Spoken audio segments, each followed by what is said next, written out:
അപ്പോൾ എല്ലാവരും +2 എക്സാംസ് കഴിഞ്ഞ് റിസൾട്ട് കാത്തു നിൽക്കുകയാണ്. CBSE കുട്ടികൾക്കാണെങ്കിൽ റിസൾട്ട് വന്നു, +2 കുട്ടികൾക്ക് മറ്റന്നാൾ റിസൾട്ട് വരും. നമ്മൾ എക്സ്പെക്ട് ചെയ്ത് നിൽക്കുകയാണ്. ഓക്കെ, അപ്പോൾ +2 കഴിഞ്ഞ് നമ്മുടെ മുന്നിലുള്ള വലിയൊരു ചോദ്യമാണ്, ആഫ്റ്റർ +2 നമ്മൾ ഏത് കോഴ്സ് ചൂസ് ചെയ്യും? ഞാൻ നിങ്ങളുടെ അടുത്ത് ഓൾറെഡി പറഞ്ഞിട്ടുണ്ടായിരുന്നു, നമ്മളൊരു കോഴ്സ് ചൂസ് ചെയ്യുമ്പോൾ ആ കോഴ്സിനെ പറ്റി കംപ്ലീറ്റ് അറിയണം. എപ്പോഴും ഒരു കോഴ്സിൻ്റെ ഫ്യൂച്ചർ നമ്മൾ അറിയണം. ഇപ്പോൾ ഉള്ള സ്കോപ്പ് അല്ല നമ്മൾ അറിയേണ്ടത്, ഫ്യൂച്ചറിൽ ഈ കോഴ്സ് നമുക്ക് സ്കോപ്പ് ഉണ്ടോ, നമ്മളിത് പഠിച്ചതാണ്. നമ്മളൊരു കോഴ്സ് കംപ്ലീറ്റ് ചെയ്യാൻ 3 to 4 years എടുക്കും. അപ്പോൾ 4 വർഷം കഴിഞ്ഞ് ഈ കോഴ്സിന് ജീവനുണ്ടോ ഇല്ലയോ നമ്മൾ അറിയണം. എല്ലാവരും എഞ്ചിനീയറിംഗ്, എല്ലാവരും മെഡിസിൻ, അങ്ങനെ ഫീൽഡിൽ പോകേണ്ട ആവശ്യമില്ല. അതിനേക്കാളും നല്ല ഡിഗ്നിറ്റിയും ഏറ്റവും കൂടുതൽ സാലറി, നല്ല ക്യാഷ് ഉണ്ടാക്കാൻ പറ്റുന്ന ഒരുപാട് ജോബ് ഓപ്പർച്യൂണിറ്റീസ് ഉള്ള കോഴ്സുകളുണ്ട്. അതിൽ ഏറ്റവും കൂടുതൽ സ്കോപ്പുള്ള ഒരു കോഴ്സിനെയാണ് ഞാൻ പരിചയപ്പെടുന്നത്. ഓക്കെ, ആ കോഴ്സാണ് സ്റ്റാറ്റിസ്റ്റിക്സ് എന്ന് പറയും. നമുക്ക് BSc സ്റ്റാറ്റിസ്റ്റിക്സ് ഡിഗ്രി കോഴ്സാണ് കേട്ടോ.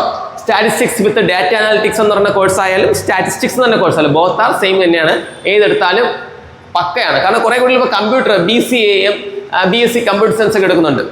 ഞാൻ പറയുന്നത് നിങ്ങൾ BCAയും BSc കമ്പ്യൂട്ടർ സയൻസ് എടുക്കുന്നത് പോലെ അല്ലെ, അതിനേക്കാളും സ്കോപ്പാണ് BSc സ്റ്റാറ്റിസ്റ്റിക്സ് എടുത്താൽ. പക്ഷേ ഈ സബ്ജക്റ്റിനെ പറ്റി കുട്ടികൾക്ക് അധികം ആർക്കും അറിയത്തില്ല. അതാണ് ഈ സബ്ജക്റ്റിൻ്റെ ഒരു പ്രശ്നവും. പിന്നെ ഈ സബ്ജക്റ്റിൻ്റെ സ്കോപ്പ് കൂടാനുള്ള കാരണം അത് തന്നെയാണ്. ആൾക്കാർ കുറവാണ്, ഓപ്പർച്യൂണിറ്റി ഭയങ്കര ഓപ്പർച്യൂണിറ്റിയാണ്. ഞാൻ ഇതിൻ്റെ ബേസിക് കുറച്ച് ഓപ്പർച്യൂണിറ്റീസ് നിങ്ങൾക്ക് പറഞ്ഞുതരാം. ഓക്കെ, അപ്പോൾ നമ്മൾ what can you do with statistics degree? Statistics degree വെച്ച് നിങ്ങൾക്ക് എന്തൊക്കെ ചെയ്യാൻ പറ്റും? ഞാൻ ജസ്റ്റ് കുറച്ച് കരിയർ ഓപ്പർച്യൂണിറ്റീസ് പറഞ്ഞുതരാം. ഫസ്റ്റ് നിങ്ങൾക്ക് പബ്ലിക് സെക്ടറിലെ ഓപ്പർച്യൂണിറ്റി ഉണ്ട്, ഹെൽത്ത് സെക്ടറിലുണ്ട്, അക്കാഡമിഷനായിട്ട് പോകാൻ, റിസർച്ച്, കുറേ ഫീൽഡുകളുണ്ട്. ഞാൻ ഫസ്റ്റ് നിങ്ങൾക്ക് കുറച്ച് ബേസിക് ആയിട്ട് കാര്യങ്ങൾ പറഞ്ഞുതരാം. ഓക്കെ, നമുക്ക് ഏതൊക്കെ ഫീൽഡിൽ അല്ലെങ്കിൽ ഏതൊക്കെയാണ് സ്റ്റാറ്റിസ്റ്റിക്സ് എടുത്താൽ നമുക്ക് പോകാൻ പറ്റുന്നത്? നമുക്ക് ബിസിനസ് ആൻഡ് മാർക്കറ്റിംഗ് ഫീൽഡിൽ നിങ്ങൾക്ക് സ്റ്റാറ്റിസ്റ്റിക്സ് എന്ന് പറഞ്ഞ കോഴ്സ് പഠിച്ചാൽ ജോലി ചെയ്യാം. ഹെൽത്ത് ഫീൽഡിലും, ഹെൽത്തും മെഡിസിനും അതെങ്ങനെയെന്നല്ലേ, അതുകൊണ്ട് പറഞ്ഞുതരാം. ഓക്കെ, പിന്നെ ഫിനാൻസ്, പിന്നെ ആർട്ടിഫിഷ്യൽ ഇൻ്റലിജൻസ്, ഈ പ്രഡിക്ഷൻ സ്റ്റാറ്റിസ്റ്റിക്സ് വെച്ചുകൊണ്ടാണ് പ്രഡിക്റ്റ് ചെയ്യുന്നത്. ലക്ഷക്കണക്കിന് കോടിക്കണക്കിനാണ് ആ പ്രഡിക്റ്റീവ് അനാലിസിസ് ഉള്ള ആൾക്കാരൊക്കെ ഉണ്ടാക്കുന്നത്, സാലറി എന്ന് പറഞ്ഞാൽ. പിന്നെ എഡ്യൂക്കേഷൻ സയൻസ്, അതാ നിങ്ങൾ ഒരു ടീച്ചറായിട്ട് മാറാം. നമുക്ക് ഏത് സബ്ജക്ട് പഠിച്ചാൽ നമുക്ക് എന്താണ് ഒരു ടീച്ചറായിട്ട് മാറാൻ പറ്റും. ദെൻ പോളിസി പ്ലാനിങ്, ഇതൊക്കെ നമ്മൾ ഗവൺമെന്റ് സെക്ടറില്ല. പിന്നെ അഗ്രികൾച്ചറിൽ വരുന്നുണ്ട്. പിന്നെ ഫോർകാസ്റ്റിംഗ്, വെതർ ഫോർകാസ്റ്റ് ഒക്കെ ചെയ്യത്തില്ല, നാളെ മഴ പെയ്യോ ഇല്ലേ എന്നൊക്കെ, ഇതൊക്കെ സ്റ്റാറ്റിസ്റ്റിഷ്യൻ ആണ് പറയുന്നത്. നമ്മൾ പ്രഡിക്ഷനാണ് ഫുള്ള്. നമ്മൾ പറയും അടുത്ത ആഴ്ച മഴ പെയ്യും, അല്ലെങ്കിൽ അടുത്ത ആഴ്ച ഇങ്ങനെ സംഭവിക്കും എന്നൊക്കെ പ്രഡിക്റ്റ് ചെയ്യുന്ന സ്റ്റാറ്റിസ്റ്റിഷ്യനാണ്. ഭയങ്കര ഓപ്പർച്യൂണിറ്റി എന്ന് പറഞ്ഞാൽ ഭയങ്കര ഓപ്പർച്യൂണിറ്റിയാണ്. ഓക്കെ, ജസ്റ്റ് കുറച്ച് എക്സാംസ് പറയാം. വേണ്ട, NSSO നാഷണൽ സാമ്പിൾ സർവേ, ഇത് എക്സാം വിളിക്കും. അത് സ്റ്റാറ്റിസ്റ്റിക്കൽ ഇൻവെസ്റ്റിഗേറ്റർ, ഇതൊക്കെ ഗവൺമെന്റ് സെക്ടറാണ്. ഇതെല്ലാം ഗവൺമെന്റാ, സെൻട്രൽ ഗവൺമെന്റാ. അതിന്റെ സാലറി ഉണ്ടോ? ബേസിക് സാലറി 44,000 മുതൽ 1,42,000 വരെയാണ് സാലറി. ഗവൺമെന്റ് വിളിക്കുന്ന ആളില്ല, ഈ പോസ്റ്റിനൊന്നും ആളില്ല. അടുത്ത് CSO MSPAയും, അതാണ് ജൂനിയർ സ്റ്റാറ്റിസ്റ്റിക്കൽ ഓഫീസർ ആയിട്ട്. അതിന്റെ സാലറി ഉണ്ടോ? എല്ലാം 1,12,000 പോകുന്നത്. അടുത്ത് UPSC വിളിക്കും. എന്താണ്? ഓഫീസർ വെത്തുന്ന അനലിറ്റിക്കൽ റോളായിട്ട് ഡിഫൻസീവില് എന്ന് പറഞ്ഞാൽ നമുക്ക് ഡിഫൻസിൽ പോകാൻ പറ്റും. ഡിഫൻസിൽ സ്റ്റാറ്റിസ്റ്റിഷ്യൻ ഉണ്ട്. സാലറി ഇത് സ്റ്റാർട്ടിംഗ് ആണ് 56,000 എന്ന് പറഞ്ഞാൽ അത് അങ്ങ് എക്സ്പീരിയൻസ് ആവും തോറും സാലറി കയറിക്കൊണ്ടുവരും. നെക്സ്റ്റ് മിനിസ്ട്രി ഓഫ് ഹെൽത്ത്, നമ്മളെ ഹെൽത്ത് നമ്പറില്ലേ, മിനിസ്ട്രി ഓഫ് ഹെൽത്ത്, നമ്മളെ ഹെൽത്തിൽ ഏറ്റവും ആവശ്യം സ്റ്റാറ്റിസ്റ്റിഷ്യനാണ്. കാരണം നമ്മൾ കോവിഡ് വന്നപ്പോൾ നമ്മൾ കണക്കെടുത്തില്ലേടാ, എത്ര ആൾക്കാർക്ക് കോവിഡ് വന്നു, എത്ര ആൾക്കാർ രക്ഷപ്പെട്ടു, അങ്ങനെയൊക്കെയുള്ള ഈ സ്റ്റാറ്റിസ്റ്റിക്സ് കണക്കെടുക്കണമെങ്കിൽ നമ്മൾ സ്റ്റാറ്റിസ്റ്റിക്സ് പഠിച്ചവരായിരിക്കണം. പിന്നെ SSC ജനറൽ സ്റ്റാറ്റിസ്റ്റിക്കൽ ഇൻവെസ്റ്റിഗേറ്റർ തന്നെ പോസ്റ്റ് വിളിക്കാറുണ്ട്. പിന്നെ നാഷണൽ ഇൻസ്റ്റിറ്റ്യൂട്ട് ഓഫ് എപ്പിഡോമോളജി വിളിക്കാറുണ്ട്. ബയോസ്റ്റാറ്റിക്സിന് എല്ലാത്തിൻ്റെ സാലറി ഉണ്ടോ? എല്ലാം 50-60. ഇതെല്ലാം ഗവൺമെന്റ് ഫീൽഡുകളാണ്. ഓരോ ഫീൽഡും ലോട്ട്സ് ഓഫ് ഓപ്പർച്യൂണിറ്റീസാണ്. എയിംസിൽ നിങ്ങൾക്ക്, പിന്നെ മെഡിക്കൽ കോളേജിൽ നമുക്ക് സ്റ്റാറ്റിസ്റ്റിക്സ് പഠിച്ചാൽ പോകാൻ പറ്റും. കാരണം നിങ്ങൾ MBBS പഠിക്കുകയാണെങ്കിൽ MBBS കുട്ടികൾക്ക് ഒരു പേപ്പർ സ്റ്റാറ്റിസ്റ്റിക്സ് ആണ് പഠിക്കേണ്ടത്. ആ കുട്ടികളെ സ്റ്റാറ്റിസ്റ്റിക്സ് പഠിച്ച ആൾക്കാരാണ് വന്ന് പഠിപ്പിക്കുന്നത്. ഒരുപാട് ഓപ്പർച്യൂണിറ്റിയാണ് MBBS കോളേജുകളിൽ, മെഡിക്കൽ ഫീൽഡിൽ, മെഡിക്കൽ കോളേജുകളിൽ എല്ലാം. നേഴ്സിംഗ് കോളേജിലാണെങ്കിൽ നേഴ്സിംഗ് പഠിക്കുന്ന കുട്ടികൾക്ക് ഒരു സ്റ്റാറ്റിസ്റ്റിക്സ് പേപ്പർ പഠിക്കണം, അതൊരു സ്റ്റാറ്റിസ്റ്റിഷ്യനാണ് പഠിപ്പിക്കുന്നത്. ഇനി ഞാൻ ഈ ഓപ്പർച്യൂണിറ്റി പറഞ്ഞത് സെൻട്രൽ ഗവൺമെന്റ് ഓപ്പർച്യൂണിറ്റി ആണ്. നെക്സ്റ്റ് ഞാൻ പറയാൻ പോകുന്ന സ്റ്റേറ്റ് ലെവൽ ഓപ്പർച്യൂണിറ്റി. നമ്മളെ കേരളത്തിൽ, ഇത് മറ്റേത് ഓൾ ഇന്ത്യ ലെവൽ ഓപ്പർച്യൂണിറ്റി. കേരളത്തിൽ എന്തൊക്കെ ജോബ് കിട്ടാം? സ്റ്റാറ്റിസ്റ്റിക്കൽ അസിസ്റ്റന്റ്, റീസെന്റ് ആയിട്ട് ഇപ്പൊ 3 വർഷം കൊണ്ട് വിളിച്ചുകൊണ്ടിരിക്കുന്ന സാധനമാണ്. ഏറ്റവും കൂടുതൽ വേക്കൻസീസ്, സുഖ ജോലി, ഏറ്റവും കൂടുതൽ വേക്കൻസി നിസ്സാരമായിട്ട് കിട്ടും. ഇപ്പം വിളിക്കുന്നുണ്ട്. അടുത്ത മാസമാണ് സ്റ്റാറ്റിക് അസിസ്റ്റന്റ് എക്സാം എന്ന് പറഞ്ഞാൽ. ഇത് സ്റ്റാറ്റിസ്റ്റിക്സ് ഡിഗ്രി പഠിച്ചവർക്കും, മാത്സ് ഡിഗ്രി പഠിച്ചവർക്കും, എക്കണോമിക്സ് ഡിഗ്രി പഠിച്ചവർക്കും, കൊമേഴ്സ് ഡിഗ്രി പഠിച്ചവർക്കും ഈ പോസ്റ്റിന് അപ്ലൈ ചെയ്യാം. പക്ഷേ ഈ പോസ്റ്റിന്റെ പേരെന്താണ്? Statistical assistant. സ്റ്റാറ്റ് പഠിച്ചവർക്കാണ് കിട്ടാനുള്ള സാധ്യത കൂടുതൽ. ഈ 4 കോഴ്സ് പഠിച്ചവർക്ക് ഈ പോസ്റ്റിന് വേണ്ടി അപ്ലൈ ചെയ്യാം. ക്രൈറ്റീരിയ വെച്ച്. കാരണം കൊമേഴ്സിൻ്റെ ക്വസ്റ്റിനും എക്കണോമിക്സിൻ്റെ ക്വസ്റ്റിനും മാത്സിൽ നിന്നും ക്വസ്റ്റിനും സ്റ്റാറ്റിക്സിൽ നിന്നും ക്വസ്റ്റ്യൻ കാണും 25 മാർക്ക് വെച്ച്. പക്ഷേ സ്റ്റാറ്റിക്സ് പഠിച്ചവർക്കാണ് ഓപ്പർച്യൂണിറ്റി കൂടുതൽ. സ്റ്റാറ്റിക്സ് ആണ് ആവശ്യം. ഡാറ്റ അനാലിസിസ്, റിപ്പോർട്ട്, ജോബ് റോളാ, സാലറി ഉണ്ടോ, സ്റ്റാർട്ടിംഗ് ആണ് ഇതൊക്കെ. അത് കഴിഞ്ഞ് ബ്ലോക്ക് സ്റ്റാറ്റിസ്റ്റിക്കൽ ഇൻവെസ്റ്റിഗേറ്റർ, ഇതെല്ലാം PSC വിളിക്കുന്ന കോഴ്സുകളാണ്. അടുത്ത സ്റ്റാറ്റിസ്റ്റിക്കൽ ഇൻസ്പെക്ടർ, അടുത്ത സ്റ്റാറ്റിസ്റ്റിക്കൽ ഓഫീസർ, അടുത്ത സ്റ്റാറ്റിസ്റ്റിക്കൽ അസിസ്റ്റന്റ്, അടുത്ത കമ്പ്യൂട്ടർ, ഇത് ഡാറ്റ എൻട്രി സ്റ്റാറ്റിസ്റ്റിക്സ് പഠിച്ച ആളാ. അടുത്ത അസിസ്റ്റന്റ് സ്റ്റാറ്റിസ്റ്റിക്കൽ ഓഫീസർ, അടുത്ത സ്റ്റാറ്റിസ്റ്റിക്കൽ ഓഫീസർ UPSC വിളിക്കും. Okay, next statistical assistant research officer, ഇത് വേറെ സ്റ്റാറ്റിസ്റ്റിക്കൽ അസിസ്റ്റന്റ് ആണ്, ഇത് വേറെയാണ്. ഇത് സ്റ്റാറ്റിസ്റ്റിക്കൽ റിസർച്ച് ഓഫീസർ എന്നൊരു പോസ്റ്റ് ഉണ്ട്. പിന്നെ ഇത് ഈ പോസ്റ്റിന്റെ പ്രത്യേകത ഞാൻ പറഞ്ഞത്, ഈ പോസ്റ്റിന് നിങ്ങൾ സാലറി ഉണ്ട് 1,12,000 വരെ ഈ പോസ്റ്റ് സാലറി കയറും. ഇത് ഗസറ്റഡ് പോസ്റ്റാണ്. കിട്ടില്ലം പോസ്റ്റ് എന്ന് പറഞ്ഞാൽ കിട്ടില്ലം പോസ്റ്റാണ്. അത് സ്റ്റാറ്റിസ്റ്റിക്സ് PG വേണം അത് എഴുതണമെങ്കിൽ. കിട്ടില്ലം പോസ്റ്റാണ്. ഈ സബ്ജക്റ്റ് പഠിച്ചവർക്ക് മാത്രമേ അപ്ലൈ ചെയ്യാൻ പറ്റുള്ളൂ. പിന്നെ നമുക്ക് എന്താണ് അസിസ്റ്റന്റ് സ്റ്റാറ്റിസ്റ്റിക്കൽ ഓഫീസർ. ഇതൊക്കെ ഓരോ ഫീൽഡിലും. ഇനി ഇതിൽ പറയാത്ത സാർ ഇതിൽ വിട്ടുപോയ ഒരു സാധനമുണ്ട്, ഇതിൽ ഞാൻ ഇൻക്ലൂഡ് ചെയ്യാൻ പറ്റും. RBI റിസർവ് ബാങ്ക് ഓഫ് ഇന്ത്യയിൽ സ്റ്റാറ്റിസ്റ്റിഷ്യൻ എന്ന് പറഞ്ഞ പോസ്റ്റ് ഉണ്ട്. RBIയിൽ റിസർവ് ബാങ്ക് ഓഫ് ഇന്ത്യയിൽ സ്റ്റാറ്റിസ്റ്റിക്സ് പഠിച്ച കുട്ടികൾക്ക് സ്പെഷ്യൽ പോസ്റ്റ്. ഓരോ ബാങ്കിലും സ്റ്റാറ്റിസ്റ്റിക്സ് പഠിച്ച കുട്ടികൾക്ക് സ്പെഷ്യൽ പോസ്റ്റ്. നമ്മൾ മറ്റേ ബാങ്കിന്റെ POLD എന്ന പോസ്റ്റ് അല്ല, സ്റ്റാറ്റിസ്റ്റിക്സ് പഠിച്ച കുട്ടികൾക്കുള്ള സ്പെഷ്യൽ പോസ്റ്റുകളുണ്ട്. ഇതൊന്നും ഒരു കുട്ടികൾക്ക് അറിയത്തില്ല. നിങ്ങൾ ചുമ്മാ പോയി സ്കോപ്പ് ഒന്നും ഇല്ലാത്ത കുറെ സബ്ജക്റ്റ് അങ്ങ് പഠിക്കും. സെൻട്രലിലും സ്കോപ്പ് ഇല്ല, PSCയിലും സ്കോപ്പ് ഇല്ല. ഇത് ഈ സബ്ജക്റ്റ് പഠിച്ചാൽ മാത്രം എഴുതാൻ പറ്റുന്ന എക്സാംസുകളാണ്. ഒരു പിള്ളേർക്കും അറിയത്തില്ല. ഇതിനൊക്കെ ഒരുപാട് വേക്കൻസി ആണ്. കുട്ടികൾ ഇല്ല എന്ന് പറഞ്ഞാൽ നമ്മൾ കേരള യൂണിവേഴ്സിറ്റിയിൽ ആകെപ്പാടെ 6 കോളേജിൽ സ്റ്റാറ്റിസ്റ്റിക്സ് എന്ന് പറഞ്ഞ സബ്ജക്റ്റ് ഉള്ളൂ. കേരള യൂണിവേഴ്സിറ്റിയിൽ 6 കോളേജും കൂടെ ചേർന്ന് അറൗണ്ട് ഒരു 200 സീറ്റേ ഉള്ളൂ. ആദ്യം പോയി അഡ്മിഷൻ എടുത്താലേ കിട്ടുള്ളൂ. അതിൽ ഞാൻ കോളേജിനെ പറ്റി രണ്ടാ പറഞ്ഞുതരാം. അപ്പോൾ കോഴ്സുള്ള പറഞ്ഞു കേട്ടോ. കേരള യൂണിവേഴ്സിറ്റി മാത്രമല്ല, കേരളത്തിൻ്റെ അകത്ത് MG യൂണിവേഴ്സിറ്റി ഉണ്ട്, കാലിക്കറ്റ് ഉണ്ട്, കൊച്ചിൻ യൂണിവേഴ്സിറ്റി ഉണ്ട്, കണ്ണൂർ യൂണിവേഴ്സിറ്റി ഉണ്ട്. അങ്ങനെ യൂണിവേഴ്സിറ്റീസ് ഒരുപാടുണ്ട്. കാലിക്കറ്റ് യൂണിവേഴ്സിറ്റി ഉണ്ട്. എല്ലാ യൂണിവേഴ്സിറ്റീസിലും സ്റ്റാറ്റിസ്റ്റിക്സ് കോഴ്സുകളുണ്ട്. കേരള യൂണിവേഴ്സിറ്റിയിൽ 6 കോളേജിലേ ഉള്ളൂ. അതാണ് സാറ് പറഞ്ഞത് കേട്ടോ. നെക്സ്റ്റ് സ്റ്റേറ്റ് ലെവൽ ഓപ്പർച്യൂണിറ്റീസ് പറഞ്ഞല്ലോ. നെക്സ്റ്റ് സാറേ എനിക്ക് സെൻട്രൽ ഗവൺമെന്റിലും സ്റ്റേറ്റ് ലെവലിലും ഒന്നും വേണ്ട, എനിക്ക് പ്രൈവറ്റ് സെക്ടർ കൈ നിറയെ ഓപ്പർച്യൂണിറ്റീസ് ആണ് പ്രൈവറ്റ് സെക്ടർ. ഈ സ്റ്റാറ്റിസ്റ്റിക്സ് പഠിച്ച് ചുമ്മാ ആരും നിൽക്കേണ്ട ആവശ്യമില്ല. സ്റ്റാറ്റിസ്റ്റിക്സ് ഡിഗ്രി ഉണ്ടോ, ഏത് കമ്പനിയിൽ പോയാലും നമുക്ക് പോസ്റ്റ് ഉണ്ട്. സ്റ്റാറ്റിസ്റ്റിക്കൽ അനാലിസ്റ്റർ അല്ലെങ്കിൽ ഡേറ്റ അനലിറ്റിക്സ് അല്ലെങ്കിൽ ഡേറ്റ സയൻസ് എഞ്ചിനീയർ എന്ന് പറഞ്ഞൊരു പോസ്റ്റ് ഉണ്ട് സ്റ്റാറ്റിസ്റ്റിക്സ് പഠിച്ചവർക്ക്. സ്റ്റാറ്റിസ്റ്റിക്സിൻ്റെ ഒരു യൂസ് ഞാൻ പറഞ്ഞിട്ടെ, നിങ്ങൾക്കൊരു ഡ്രസ്സ് എടുക്കണോ അല്ലെങ്കിൽ ഒരു ഷൂ എടുക്കണോ നിങ്ങൾ വിചാരിച്ചോ എന്ന് വിചാരിക്കാം. അതിനെപ്പറ്റി നിങ്ങളുടെ ഫ്രണ്ടിനോട് നിങ്ങൾ ഡിസ്കസ് ചെയ്തു. ചുമ്മാ നിങ്ങൾ ഇൻസ്റ്റാഗ്രാമിൽ കയറി നോക്കുമ്പോൾ നിങ്ങൾ ഡിസ്കസ് ചെയ്ത ഷൂവിൻ്റെ ഫോട്ടോ അതിൽ കാണാം. ഡേറ്റ പൈറസി, നിങ്ങളെ ഡേറ്റ ചോരുന്നുണ്ട്. നിങ്ങൾ ചിന്തിച്ചിട്ടില്ലേ, നിങ്ങൾ ആരുടെയെങ്കിലും ഫോണിൽ പറയുന്ന കാര്യങ്ങൾ പിറ്റേ ദിവസം ഇൻസ്റ്റാഗ്രാമിൽ നോക്കുമ്പോൾ അതിൻ്റെ ആഡ് വരും, അതിൻ്റെ പരസ്യങ്ങൾ വരും. ഇതൊക്കെ ഡേറ്റയുടെ ഹാൻഡിലിംഗാണ്. ആ ഡേറ്റയെക്കുറിച്ച് പഠിക്കുന്ന ഒരു ബ്രാഞ്ചാണ്, ഡേറ്റയെ അനാലിസ് ചെയ്യുന്ന ഒരു ബ്രാഞ്ചാണ് സ്റ്റാറ്റിക്സ് എന്ന് പറഞ്ഞാൽ. ഭയങ്കര ഓപ്പർച്യൂണിറ്റിയാണ്. നോക്ക്, ഗൂഗിളിൽ ഡേറ്റ സയന്റിസ്റ്റായിട്ട് വിളിക്കും. സാലറി ഞാൻ പറയുന്നില്ല 2 ലക്ഷത്തിന് മുകളിൽ, അതൊക്കെ സ്റ്റാർട്ടിംഗ് ആണ്. ഓക്കെ, പറഞ്ഞ എന്താണ്. പിന്നെ ആമസോണിൽ വിളിക്കും, TCS, Tata consultancy service, Tata, Infosys, IBM, ഇതൊക്കെ ടോപ്പ് കമ്പനീസ് ആണ് എഴുതിയിരിക്കുന്നത്. ഇങ്ങനെ ലക്ഷക്കണക്കിന് കമ്പനീസ് ഉണ്ട്. പ്രീമിയം ആയിട്ടുള്ള ടോപ്പ് കമ്പനീസിന്റെ മാത്രം പേരുകൾ ഞാൻ തന്നിട്ടുള്ളതുകൊണ്ട് Infosys, IBM, Accenture, HDFC, Wipro, Deloitte, KPMG ഇങ്ങനെയൊക്കെയുള്ള എല്ലാത്തിലും ഡയറക്റ്റ് പോസ്റ്റാ. Data science, business analyst, statistical analyst, data analyst, statistician, ഇതെല്ലാം അവിടെ വിളിക്കുന്ന പോസ്റ്റുകളാണ്. ഇതൊക്കെ ബേസിക് ആയിട്ടുള്ള കമ്പനികളിൽ, ഇത് ടോപ്പ് കമ്പനിയല്ല. ഇതേപോലെ ലക്ഷക്കണക്കിന് കമ്പനികളുണ്ട്. എല്ലാത്തിനെയും നിങ്ങൾ ജസ്റ്റ് ആ സ്റ്റാർട്ട് സാലറി നോക്കി നോക്ക്, വേറെ ഒന്നും നോക്കണ്ട. 2 ലക്ഷം, 1,70,000, 1,70,000, 1,70,000, 1,70,000 ലക്ഷങ്ങളുടെ കണക്കേ ഉള്ളൂ. മനസ്സിലായോ? ഒരു ഡിഗ്രി ഉള്ള കുട്ടിക്ക് മിനിമം 30,000, 40,000 രൂപയാണ് സാലറി കിട്ടുന്നത് മിനിമം ഒരു മന്ത്. സ്റ്റാറ്റിക്സ് പഠിച്ച എഞ്ചിനീയറിംഗ് പഠിച്ചു പോകുന്ന ഒരു കുട്ടിക്ക്, മെക്കാനിക്കലും സിവിലും ഒക്കെ എടുത്ത് പോകുന്ന കുട്ടിക്ക് ഒരു കമ്പനിക്കാരൻ കൊടുക്കുന്നത് 12,000 രൂപ, 15,000 രൂപയാണ്.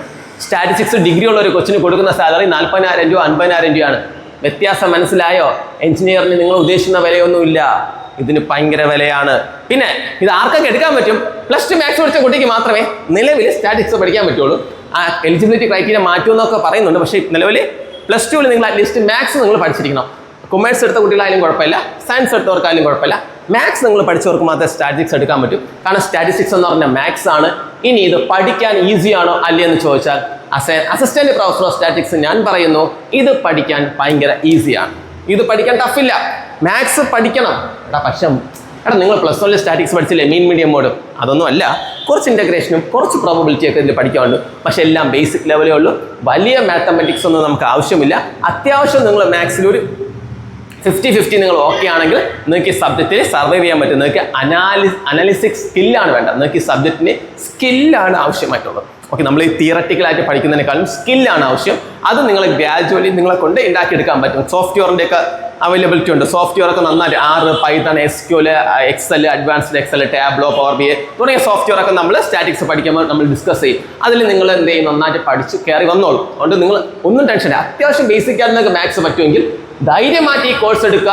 100% ഓപ്പർച്യൂണിറ്റീസ് ഒരു ഭയങ്കര ഓപ്പർച്യൂണിറ്റിയാണ്. ഓക്കെ, ഇത്രയും പറയാൻ കാരണം ഞാൻ BSc statistics, MSc statistics student. അതുകൊണ്ടാണ് എനിക്ക് ഏറ്റവും ഇഷ്ടപ്പെട്ട സബ്ജക്ട് മാത്സാണ്. പക്ഷേ ഞാൻ എടുത്തത് സ്റ്റാറ്റിക്സാണ്. കാരണം സ്റ്റാറ്റിക്സിൽ നിങ്ങൾ പഠിക്കുന്ന ഫുൾ മാത്സാണ്. പക്ഷേ മാത്സിൻ്റെ ഹെവി ലെവലല്ല. മാത്സ് നിങ്ങൾ ഡിഗ്രി PG എടുക്കുമ്പോൾ തിയറിയാണ്. മാത്സും ഓപ്പർച്യൂണിറ്റി ഉണ്ട്. ഇനി സ്റ്റാറ്റിസ്റ്റിക്സ് എടുത്ത കുട്ടിക്ക് പോകാൻ പറ്റുന്ന എല്ലാ ഫീൽഡിലും മാത്സ് എടുത്ത കുട്ടിക്കും പോകാൻ പറ്റും. കുഴപ്പമൊന്നുമില്ല. 2 എടുത്ത കുട്ടിക്കും ഈ ഫീൽഡുകളിൽ അറ്റൻഡ് ചെയ്യാൻ പറ്റും കേട്ടോ. സ്റ്റാറ്റിക്സിൻ്റെയാണ് പ്രിസ്ക്രൈബ് ചെയ്ത ഫീൽഡുകൾ എന്ന് പറഞ്ഞാൽ. നെക്സ്റ്റ് ഹെൽത്ത് സെക്ടറിൽ നമുക്ക് ജോലി എന്നൊക്കെ പറഞ്ഞാൽ ഹെൽത്ത് സെക്ടറിൽ ഒരുപാട് കമ്പനികളുണ്ട്. അതിലെല്ലാം നമുക്ക് ബയോസ്റ്റാറ്റിസ്റ്റിക്സ് എന്ന് പറഞ്ഞ പോസ്റ്റ് ഉണ്ട്. എല്ലാ ഹോസ്പിറ്റലിലും ബയോസ്റ്റാറ്റിസ്റ്റിക്സ് എന്ന് പറഞ്ഞ പോസ്റ്റ് ഉണ്ട്. എല്ലാ ഹോസ്പിറ്റലിലും പോസ്റ്റ് ഉണ്ട്. നല്ല സാലറി കേട്ടോ ആ പോസ്റ്റിനും. നിങ്ങൾ സാലറിയൊക്കെ തന്നെ വന്നിട്ടുണ്ട്. ഇതെല്ലാം ഹെൽത്ത് സെക്ടറിൽ ഉള്ള നമുക്ക് ജോബുകളാണ്. ഇതിൽ പ്രൈവറ്റും ഉണ്ട്. ഈ ICMR, WHO ഇതൊക്കെ ഗവൺമെൻറ്റാണ്. ഓക്കെ, പിന്നെ സ്റ്റേറ്റ് നാഷണൽ ഹെൽത്ത് മിഷൻസിലൊക്കെ ഇതൊക്കെ ഗവൺമെൻറ് എപ്പോഴും വിളിക്കും പോസ്റ്റുകൾ. പിന്നെ നമ്മൾ അക്കാഡമിക് സെക്ടറിൽ നമുക്ക് കോളേജിൽ അസിസ്റ്റന്റ് പ്രൊഫസറായിട്ട് പഠിപ്പിക്കാൻ കയറാം. പിന്നെ സെൽഫ് ഫിനാൻസ്, പിന്നെ സ്കൂളിൽ നമുക്ക് എന്ത് ചെയ്യാൻ പഠിപ്പിക്കാൻ കയറാം. ഓക്കെ, പിന്നെ നമുക്ക് റിസർച്ചും ഭയങ്കര ഓപ്പർച്യൂണിറ്റിയാണ് കേട്ടോ. റിസർച്ച് എന്ന് പറഞ്ഞാൽ ഈ സ്റ്റാറ്റിസ്റ്റിക്സിന്റെ ഫീൽഡിൽ നമുക്ക് എന്ത് ചെയ്യാൻ പറ്റും, നന്നായിട്ട് റിസർച്ച് ചെയ്യാൻ പറ്റും. അങ്ങനെ റിസർച്ച് ചെയ്ത് പോകുമ്പോൾ നമുക്ക് ഫെലോഷിപ്പ് കാര്യങ്ങളൊക്കെ കിട്ടും. ഇതൊക്കെ നിങ്ങൾ കുറേ കഴിയുമ്പോൾ മനസ്സിലാവും. ഇത്രയും ഓപ്പർച്യൂണിറ്റീസ് ഉണ്ട്. നമുക്ക് ഇത്രയും ഓപ്പർച്യൂണിറ്റീസ് നിങ്ങൾ സ്റ്റാറ്റിക്സ് പഠിക്കുമ്പോൾ നിങ്ങൾക്കുള്ള ഓപ്പർച്യൂണിറ്റീസ് എന്ന് പറഞ്ഞാൽ. ഓക്കെ, അപ്പം നിങ്ങൾ ശ്രദ്ധിക്കേണ്ടത് ഇതാണ്. ഞാൻ ഡീറ്റെയിൽ ആയിട്ട് തന്നെ ഉണ്ട് ഇതിൻ്റെ ഓപ്പർച്യൂണിറ്റീസ്. നിങ്ങൾക്ക് വേണമെങ്കിൽ ഞാൻ ഇതിൻ്റെ PDF-ന്റെ ലിങ്കിന് ഡിസ്ക്രിപ്ഷൻ ഇടാം. നിങ്ങൾ എന്നെ വായിച്ചു നോക്കും. ഇത്രയും മാത്രമല്ല ഓപ്പർച്യൂണിറ്റീസ്, ഇതിനേക്കാളും ഓപ്പർച്യൂണിറ്റീസ് കൂടുതലാണ് സബ്ജക്റ്റ്. ഓക്കെ, ഞാൻ ഇത് ഡീറ്റെയിൽ ആയിട്ട് പറയാൻ കാരണം ഞാൻ ഈ സബ്ജക്റ്റ് 5 വർഷം കൊണ്ട് പഠിപ്പിക്കുന്ന ആളാണ്. ഓക്കെ, ഡിഗ്രിയിൽ ഈ സബ്ജക്റ്റ് പഠിപ്പിക്കുന്ന ആൾ എന്ന രീതിയിൽ എനിക്ക് ഇതിനെക്കുറിച്ച് പറ്റി ഡീറ്റെയിൽ ആയിട്ട് അറിയാം. എൻ്റെ പോയിന്റ് ഓഫ് ഇൻട്രസ്റ്റ് ടീച്ചിങ്ങിലായതുകൊണ്ട് ഞാൻ അക്കാഡമിക്സ് എടുത്ത് വന്നതേ ഉള്ളൂ. അപ്പോൾ എനിക്ക് വേറെയിലാണ് ഇൻട്രസ്റ്റ് എങ്കിൽ ഞാനിപ്പോൾ കോടികൾ സമ്പാദിക്കുന്ന ആളായി മാറി തന്നെ. കാരണം ടീച്ചിങ് ഒക്കെ പോകുമ്പോൾ ആ ലിമിറ്റേഷൻ ഉണ്ട്, നമുക്ക് സാലറി ഉണ്ടാക്കാൻ പറ്റുന്നത്. പക്ഷെ നമ്മളൊരു പ്രൈവറ്റ് സെക്ടറിലോ അല്ലെങ്കിൽ ഗവൺമെൻറ് സ്റ്റാറ്റിക്സിൻ്റെ പോസ്റ്റുകളിൽ എഴുതി പോവുകയാണെങ്കിൽ കുറച്ചും കൂടെ നമുക്ക് എന്ത് കിട്ടും, സാലറി കൂടുതൽ കിട്ടും. ഓക്കെ, ഇനി ഞാൻ പറഞ്ഞേക്കെ നമ്മളെ കേരള യൂണിവേഴ്സിറ്റി കീഴിൽ 6 കോളേജസ് ആണ് ഉള്ളത്. അതിൽ നിങ്ങൾക്ക് എവിടെ വേണമെന്ന് നിങ്ങൾക്ക് അഡ്മിഷൻ എടുക്കാം. അതിൽ ഒരു സെൽഫ് ഫിനാൻസിങ് കോളേജും 5 ഗവൺമെൻറ് 3 പ്യുവർ ഗവൺമെൻറ് കോളേജും ബാക്കി എയ്ഡഡ് കോളേജസും ഉണ്ട്. അതേപോലെ Kannur university, MG university, Calicut, അങ്ങനെ പല യൂണിവേഴ്സിറ്റിയുടെ കീഴിലും കേരളത്തിൽ ഈ കോഴ്സ് അവൈലബിൾ ആണ്. ഇനി നിങ്ങൾക്ക് കേരളത്തിൽ പഠിക്കേണ്ട ബാംഗ്ലൂരിൽ അങ്ങോട്ടുണ്ട്, ഡൽഹി യൂണിവേഴ്സിറ്റി, അങ്ങനെ എല്ലാവർക്കും ഓൾ ഇന്ത്യ ലെവലിൽ ഈ കോഴ്സുകൾ അവൈലബിൾ ആണ്. ഇവിടെ പോയി വേണം പഠിക്കാം. ദൂരോട്ട് പോയി പഠിക്കേണ്ട ആവശ്യമില്ല. ഒരു ഡിഗ്രി നിങ്ങൾ സെക്യൂർ ചെയ്താൽ PG മാത്രം എവിടെയെങ്കിലും പോയി പഠിച്ചാൽ മതി. PG പഠിക്കണമെന്ന് നിർബന്ധമില്ല. PG പഠിച്ചാൽ കുറച്ചും കൂടെ സാലറി കൂടുതലായിരിക്കും പ്രൈവറ്റ് സെക്ടറിൽ പോകുമ്പോൾ. ഓക്കെ, ഇനി അതിൽ നിങ്ങൾക്ക് ഈ കോളേജുകളെ പറ്റി പറയുന്നതിൽ ഏറ്റവും കൂടുതൽ പ്ലേസ്മെൻറ്റ്, ഇപ്പം ഞാൻ പഠിപ്പിക്കുന്ന കോളേജാണെങ്കിൽ ക്രൈസ്റ്റ് നഗർ കോളേജ് മാറുന്നല്ലോ. നിങ്ങൾക്ക് ഗൂഗിളിൽ സെർച്ച് ചെയ്യാം. അതിൽ നമ്മളെ എന്താണ് വെബ്സൈറ്റ് കാര്യങ്ങളൊക്കെ ഉണ്ട്. നിങ്ങൾക്ക് എന്താണ് ഗൂഗിളിൽ സെർച്ച് ചെയ്ത് നോക്കാം. ഓക്കെ, അപ്പം നിങ്ങൾക്ക് അറിയാൻ പറ്റി ക്രൈസ്റ്റ് നഗർ കോളേജ് മാറുന്നതിൻ്റെ പ്രത്യേകത കഴിഞ്ഞ ഒരു 3 വർഷമായിട്ട് നമ്മൾ കേരളത്തിൽ തന്നെ ഏറ്റവും കൂടുതൽ പ്ലേസ്മെൻറ്റ് കൊടുക്കുന്ന വൺ ഓഫ് ദി കോളേജസാണ്. നമുക്ക് പ്ലേസ്മെൻറ്റ് സെല്ലുകൾ തന്നെ ഉണ്ട്. ഒരുപാട് കുട്ടികൾ പ്ലേസ് ആവുന്നുണ്ട് അവിടെ. നമുക്ക് മിനിമം ഒരു 30+ സാലറിയിലാണ്, ഒരു 30,000+ സാലറിയിലാണ് ഒരുപാട് കുട്ടികൾ. അത് സ്റ്റാറ്റിക്സ് പഠിച്ച കുട്ടികൾ മാത്രമല്ല, ഓൾ ഓവർ കോളേജിലെ മിക്ക കുട്ടികളും മിക്ക സബ്ജക്റ്റിലും പ്ലേസ്മെൻറ്റ് കിട്ടുന്നുണ്ട്. ഏറ്റവും കൂടുതൽ പ്ലേസ്മെൻറ്റ് കിട്ടുന്ന ഒരു കോളേജാണ്. പ്ലേസ്മെൻറ്റ് വേണമെങ്കിൽ നിങ്ങൾക്ക് ഈ കോളേജിൽ അഡ്മിഷൻ എടുക്കാം. സീറ്റ് കുറവേ ഉള്ളൂ കേട്ടോ, 32 സീറ്റേ ഉള്ളൂ. അതിൽ പകുതി സീറ്റ് ഗവൺമെൻറ്, പകുതി സീറ്റ് മാനേജ്മെൻറ്റ് സീറ്റ്. എല്ലാം പെട്ടെന്ന് തന്നെ ഫില്ലാകും. താല്പര്യമുണ്ടെങ്കിൽ വെബ്സൈറ്റൊക്കെ നോക്കിയിട്ട് നിങ്ങൾക്ക് എന്ത് ചെയ്യാം, ക്രൈസ്റ്റ് നഗർ കോളേജ് മാറുന്നതിൻ്റെ വെബ്സൈറ്റിൽ കയറിയിട്ട് നിങ്ങൾക്ക് അതിൽ എൻക്വയറി അല്ലെ അഡ്മിഷൻ ഇപ്പം നടന്നുകൊണ്ടിരിക്കുകയാണ്. നിങ്ങൾക്ക് വേണമെങ്കിൽ ജോയിൻ ചെയ്യാം. ജോയിൻ ചെയ്താൽ നിങ്ങൾക്ക് എന്നെ കാണാൻ പറ്റും. ഓക്കെ, നിങ്ങൾക്ക് വേണമെങ്കിൽ എൻ്റെ കീഴിൽ പഠിക്കാം. വാട്ട് എവർ ഇറ്റ് ഈസ്, നിങ്ങൾക്ക് നിങ്ങൾ ഇഷ്ടമാണ്. പക്ഷേ ഇതൊരു നല്ല ഓപ്പർച്യൂണിറ്റിയാണ്. ഏറ്റവും നിങ്ങൾ എൻ്റെ അടുത്ത് സാറേ ഡിഗ്രിയിൽ ഏറ്റവും ബെസ്റ്റ് കോഴ്സ് ഏതെന്ന് ചോദിച്ചാൽ ഞാൻ ധൈര്യമായിട്ട് പറയുന്ന ഒരു കോഴ്സ് എന്ന് പറഞ്ഞാൽ സ്റ്റാറ്റിക്സ്. ഞാൻ 100% കോൺഫിഡൻസോട് കൂടി പറയും. കാരണം ഞാൻ ആ സബ്ജക്റ്റാണ്, എനിക്ക് ആ സബ്ജക്റ്റിലെ ഏറ്റവും റീസെൻ്റ് ആയിട്ടുള്ള സ്കോപ്പുകൾ വരെ അറിയാം. ഇനിയൊരു 25 വർഷമായാലും പ്രൊമിസിംഗ് ആയിട്ടുള്ളൊരു ഫീൽഡാണ്. ഇപ്പം AI ടൂൾസ് വന്നപ്പോൾ കുറച്ചും കൂടെ സ്റ്റാറ്റിസ്റ്റിക്സിൻ്റെ ഡ്യൂട്ടി ഈസി ആക്കിയിട്ടുണ്ട്. കുറച്ചും കൂടെ നമുക്ക് അനാലിസിസ് സെക്ടർ ഈസി ആക്കിയിട്ടുണ്ട്. അപ്പം നിങ്ങൾ ധൈര്യമായിട്ട് നിങ്ങൾക്ക് അത്യാവശ്യം മാത്സ് അറിയാമെങ്കിൽ ധൈര്യമായിട്ട് നിങ്ങൾ എന്ത് ചെയ്യുക, സ്റ്റാറ്റിസ്റ്റിക്സ് സബ്ജക്റ്റ് എടുത്തോളൂ. ഒരു കുഴപ്പമില്ല, അടിപൊളിയാണ്. ഇനി കുറച്ചും കൂടെ ഇൻഫർമേഷൻ വേണമെങ്കിൽ ഗൂഗിളൊക്കെ ചെയ്ത് നോക്കുക കേട്ടോ. അതിൻ്റെ സ്കോപ്പ് കാര്യങ്ങളൊക്കെ ചെയ്ത് നോക്കാം. പിന്നെ അഡ്മിഷൻ വേണമെങ്കിൽ കേരള യൂണിവേഴ്സിറ്റി അഡ്മിഷൻ സ്റ്റാർട്ട് ചെയ്യും. ഈ കോളേജിൽ അഡ്മിഷൻ ആണെങ്കിൽ മാനേജ്മെന്റ് സീറ്റ് ഇപ്പോൾ അഡ്മിഷൻ സ്റ്റാർട്ട് ചെയ്തിട്ടുണ്ട്. വലിയ പൈസ ഒന്നുമില്ല. സ്റ്റാറ്റിക്സ് ഒക്കെ നിങ്ങൾ സെൽഫ് ഫിനാൻസിൽ പഠിച്ചിറങ്ങണമെങ്കിലും ഒരു 3 ഇപ്പം FIUGP 4 ഇയേഴ്സ് കോഴ്സാണ്. 4 വർഷം പഠിച്ചിറങ്ങാൻ വേണ്ടി അറൗണ്ട് 80,000 90,000 അല്ലെങ്കിൽ 1 ലക്ഷം രൂപ. 4 വർഷം എന്ന് പറയുമ്പോൾ 36 മാസം. നമ്മൾ +2 ഒരു മാസം 2,000 ട്യൂഷൻ കൊടുക്കുന്ന പോലെയൊക്കെ ആവുള്ളൂ. ഒരു 80,000 90,000 രൂപയൊക്കെ ആവുള്ളൂ ഓൾമോസ്റ്റ്, അല്ലെങ്കിൽ 1 ലക്ഷത്തിനകത്ത് രൂപയേ ആവുള്ളൂ 4 വർഷവും പഠിച്ചിറങ്ങാൻ വേണ്ടി. അങ്ങനെ ഈ സെൽഫ് ഫിനാൻസിങ്ങിൽ പഠിച്ചെന്ന് പറഞ്ഞാൽ വലിയ പേയ്മെൻറ്റോ കാര്യങ്ങളോ ഒന്നും വരാൻ പോകുന്നില്ല. ഓക്കെ, ഞാൻ പറഞ്ഞതേ ഉള്ളൂ. നിങ്ങൾക്ക് താല്പര്യമുള്ളവർക്ക് ജോയിൻ ചെയ്യാം. ഇനി ഏത് കോളേജ് എടുത്താലും നിങ്ങൾ ഈ സബ്ജക്റ്റ് മനസ്സിൽ വെച്ചേക്കുക, സ്റ്റാറ്റിസ്റ്റിക്സ്. ഓക്കെ, നിങ്ങൾ ഇനി റിസർച്ച് ചെയ്യുക. കാരണം നിങ്ങൾ ആദ്യമായിട്ടായിരിക്കും സ്റ്റാറ്റിസ്റ്റിക്സ് എന്ന് പറഞ്ഞ ഒരു ഡിഗ്രി കോഴ്സിനെ പറ്റി കേൾക്കുന്നത്. ഞാൻ പഠിച്ച സമയത്ത് ആദ്യമായിട്ട് കേട്ടെന്ന്. അപ്പോൾ എന്നെ പഠിപ്പിച്ച സാറ് പറഞ്ഞു, ശരത്തിന് മാത്സ് ഒന്നായിട്ട് അറിയാലോ, മാത്സിനേക്കാളും സ്റ്റാറ്റിക്സ് എടുക്കും, കുറച്ചും കൂടെ സ്കോപ്പ് കൂടുതല. മാത്സ് മോശമൊന്നുമില്ല, മാത്സ് അടിപൊളിയാണ്. സ്റ്റാറ്റ് എടുത്ത എല്ലാ ഫീൽഡിലും നിങ്ങൾക്ക് സ്റ്റാറ്റിസ്റ്റിക്സ് സീറ്റ് കുറവാണ്. സ്റ്റാറ്റിസ്റ്റിക്സ് അഡ്മിഷൻ കിട്ടിയില്ല എങ്കിൽ ഗോ ഫോർ മാത്സ് എടുക്കണം. ഒന്നുകിൽ മാത്സ് അല്ലെങ്കിൽ നിങ്ങൾ സ്റ്റാറ്റ് പഠിക്കണം. ഭയങ്കര ഓപ്പർച്യൂണിറ്റി ആണ്, ഭയങ്കര ഓപ്പർച്യൂണിറ്റി. എല്ലാ കുട്ടികളും ചാടിക്കയറി കമ്പ്യൂട്ടറൊക്കെ എടുത്ത് പോയാണ്. ഒന്നും ആവശ്യമില്ല. ഇത് പടി, റയറായിട്ടുള്ള കോഴ്സുകൾ പടി, നല്ല നിലയിൽ എത്തിച്ചേരും. ഓക്കെ, അപ്പോൾ എല്ലാ പേർക്കും ഓൾ ദി ബെസ്റ്റ്. മാക്സിമം നിങ്ങളെ ഫ്രണ്ട്സിനൊക്കെ ഷെയർ ചെയ്ത് കൊടുക്കുക കേട്ടോ. ബാക്കി 5-6 കോഴ്സുകളെ പറ്റി സാർ വീഡിയോ ഇടുന്നതായിരിക്കും. പക്ഷേ എൻ്റെ ഒരു ഇതിൽ നിങ്ങൾ ഏറ്റവും ബെസ്റ്റ് കോഴ്സ് എൻ്റെ ചോദിച്ചാൽ 100% ഞാൻ ഈ കോഴ്സിന് സജസ്റ്റ് ചെയ്യും. ഇനി ഈ കോഴ്സ് താല്പര്യമില്ലാത്ത കുറേ കുട്ടികളുണ്ട്, അവർക്ക് പറ്റിയിട്ടുള്ള വേറെ പല കോഴ്സുകളും ഉണ്ട്, ഞാൻ തരാം. ഇനി ഉടനെ LBS ആപ്ലിക്കേഷൻ വരും, അതിൻ്റെ ഡീറ്റെയിൽസ് ഞാൻ വീഡിയോ ചെയ്തിടാം കേട്ടോ. Okay, by. ചാനൽ സബ്സ്ക്രൈബ് ചെയ്യാത്ത കുട്ടികൾ സബ്സ്ക്രൈബ് ചെയ്യണേ. നിങ്ങളുടെ ഫ്രണ്ട്സിനൊക്കെ അയച്ചു കൊടുക്കാം കേട്ടോ. ബൈ.